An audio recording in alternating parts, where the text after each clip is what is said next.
सकाळी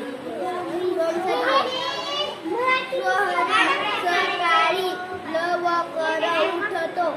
दात घासतो, साबण लावून अंघोळ करतो, जेवण करतो, गणवेश घालतो, आई बाबांना नमस्कार करतो, तयारी करून शाळेत जातो, गुरुजनांना नमस्कार करतो, शाळा सुटली की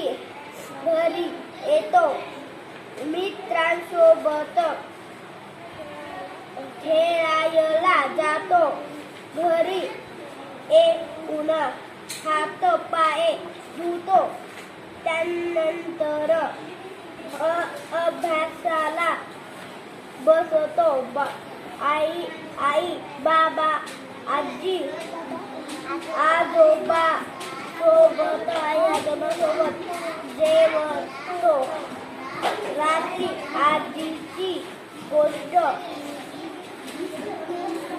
ऐकतो, झोपतो.